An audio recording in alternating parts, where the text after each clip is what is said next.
வெக்கேஷனுக்கு ஊருக்கு கிளம்பியாச்சு. இந்த இயர் ஆக்சுவலா வெக்கேஷன் பிளான் பண்ணவே இல்ல. ஒரு 4 நாள் முன்னாடி தான் டிக்கெட்டே புக் பண்ணியிருந்தோம். ஊருக்கு போறோம்னாவே ஒரு அளவில்லாத சந்தோஷம் தான். நம்ம மக்கள பார்க்க போறோம், அவங்க கூட டைம் ஸ்பெண்ட் பண்ண போறோம், மறுபடியும் மெமரீஸ் கிரியேட் பண்ண போறோம் அப்டின்னாவே ஒரு ஹேப்பியா இருந்துச்சு. ஒரு ரொட்டீன் லைஃப்லேருந்து கொஞ்சம் ரெஸ்ட் கிடைக்க போகுது. இந்த வெக்கேஷன் ரொம்ப லாங்காலாம் பிளான் பண்ணல. 1 மந்த்ல திரும்பி வந்துருவோம். 7:45க்கு என்னோட ஃப்ளைட்டு 5:00லாம் ஏர்போர்ட் ரீச் ஆயிட்டோம். அப்டி இப்டின்னு செக் இன், இமிகிரேஷன்லாம் முடிச்சுட்டு கேட் கிட்ட போகவே 7:00 ஆயிடுச்சு. கிளம்பும்போதே கொஞ்சம் பயமா தான் இருந்துச்சு. சேயோன் வந்து இப்ப கொஞ்சம் விவரம் தெரிஞ்சதுனால ஒரு இடத்துல உட்கார மாட்டான். நாங்க போம்போது வேற நல்லா தூங்கிட்டு இருந்தான். நம்ம ஃப்ளைட்ல தூங்குவானா?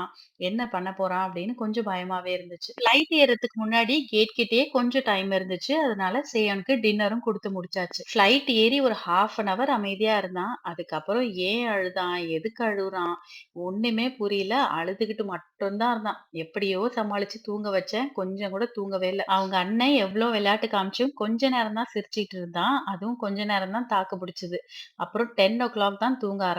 அதோட முழிக்கவே இல்ல. அதோட சென்னை வந்துட்டு பேக்கேஜ் கிளைம் பண்ணும்போது தான் முழிச்சான். அதோட சமாளிச்சு வீட்டுக்கு கூட்டிட்டு வந்தாச்சு. ஃப்ளைட்ல சென்னையில லேண்ட் ஆக போறோம்னு சொன்னோனே எனக்கும் என் பையனுக்கும் அப்படி ஒரு சந்தோஷம். வந்து சேஃபா ரீச்